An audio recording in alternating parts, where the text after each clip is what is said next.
Hello everyone and welcome back to the Great Book of Grudges. My name is Nathan and we're back with some more SFO Grimhammer changes in the Last Kiss update. Just a friendly reminder once again that this is the last update that is going to be released for SFO Grimhammer 2, and the next time we hear about any new content and so on will of course be in Warhammer 3. Let's shift our attention to the vanilla vampire count faction, that of Mannfred von Carstein and Helman Ghorst, as they've also had some changes to make them fairly unique. First, Mannfred's own unique trait known as Count, which has the following effects. Winds of Magic Power Reserve plus 20, Leadership plus 10 when fighting against men in Lord's army, and Vampiric Corruption plus 5. You have also noticed that there are some other traits which we'll check out right now. Summon Creatures of the Night, melee attack plus 10 for direwolves and fellbat units in Lord's army. Dark Acolyte, cooldown minus 10% to Invocation of Nehek. And finally, Student of the Black Arts, which gives the ability Master of the Black Arts. Mannfred's starting traits will make him very powerful at the very beginning of his campaign, and then it's up to you to choose how to boost him up. Mannfred's own unique faction effects, Legions of the Dead, has the following benefits. Starts with 1 Blood Kiss and has access to rights with Extended Technology Tree. We'll be checking out the rights in just a second. Attribute, Cause Terror for Graveguard,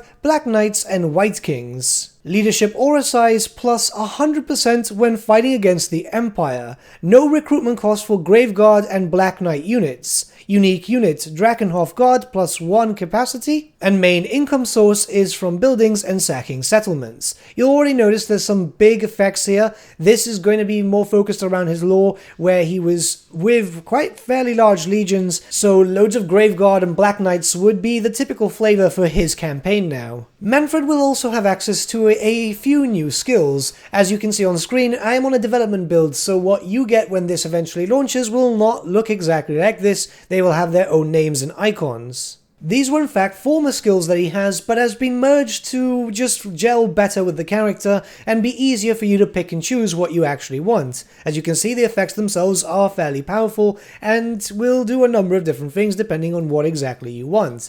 Some of them will reduce the upkeep for certain units, while also improving their capabilities and armor values, and others will be quite lucrative, like for example the one at the very end of this little line, where it will reduce enemy armor by minus 25, and also increase your research rate by 50%, which we know that the research rate for the vampire counts has always been a bit slow.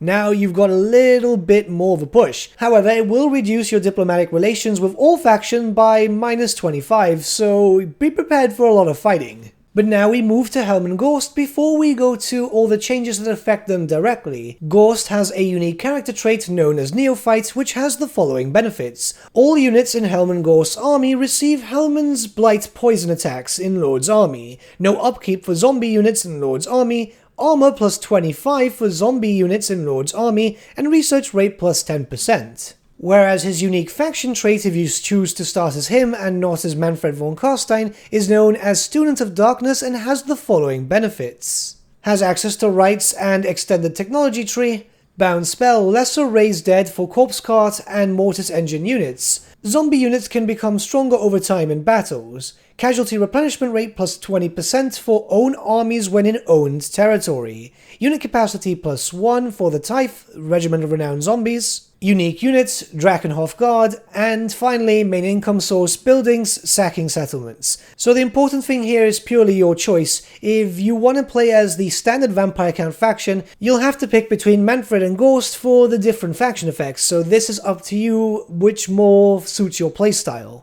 Both Mannfred and Ghorst will have access to an extended technology tree known as Lords of Sylvania. As you can see, it's not a lot, it's actually just 5 little nodes. However, these are extremely powerful, and you will notice that the only way to get them is to work around through your other tree branches. Meaning that you're not going to really get these until mid to late campaign, unless you get very lucky and start getting a lot of bonuses towards your research rate. These are very helpful for a number of reasons. One, the benefits themselves are very, very powerful, some of them focusing around increasing the capabilities of a lot of your units, making them a lot stronger, giving them a ward save, and it really depends on what you're looking for specifically. The next thing is of course that it also grants you blood kisses. Blood Kisses are obviously very important when it comes to the vampire count, so you can unlock more pseudo-legendary lords and get more benefits, but also can be used in the new Night Court mechanic. Now, this mechanic is quite important for all vampire count factions,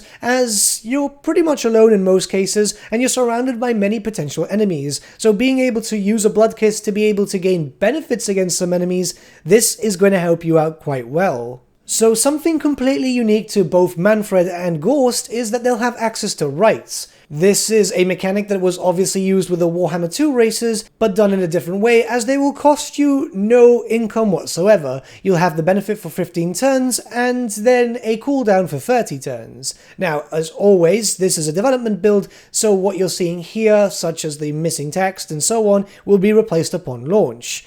Now, let's check out the bonuses. The first one has growth plus 50, vampiric corruption plus 10, construction time minus 100% for infrastructure buildings, and ward save plus 10% for corpse carts, mortis engines, and black coach units. Quite the powerful boost, especially early on when you're going to start to build up Sylvania to make it a nice empire. The second right goes as follows: Hero Action Success Chance plus 100% for White Kings, Hero Recruit Rank plus 5 for White Kings, and Ability Frenzy for Graveguard and Black Knight units. The third reduces diplomatic relations by 25 with men, Empire, Kislev, and Southern Realms. However, it increases your weapon strength plus 25% when fighting against men for all characters faction-wide, and income from sacking settlements by 100%. And finally, the last right, which increases your research rate plus 50%, army ability Devolved Kiss, and missile resistance plus 25% when defending. All of them are quite beneficial. The last one, I've got to say, is probably the best in my opinion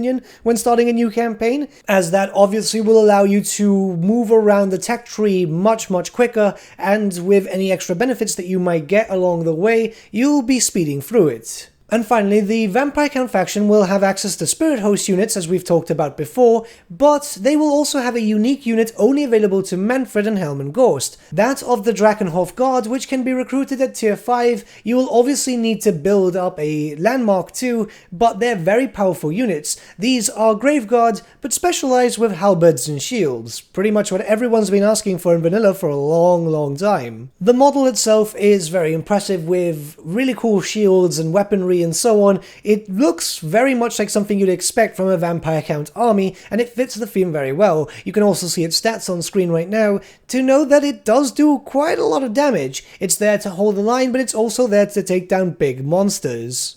But that's it for the changes to both Mannfred and Helman Ghorst. It's important to note that they have a lot of unique stuff when compared to, say, Heinrich Kemmler, which we've covered recently, so this is to bring a lot more life, well, unlife to the Vampire Count factions, so you have reason to play as all the different ones to have a lot more replayability. When next we return, it's going to be focused around Vlad and Isabella. But with that, my friends, we've come to the end of our video. Thank you so much for watching. If you did enjoy the video, might I suggest giving the video a like, or even subscribing to the channel, as it really does help us out.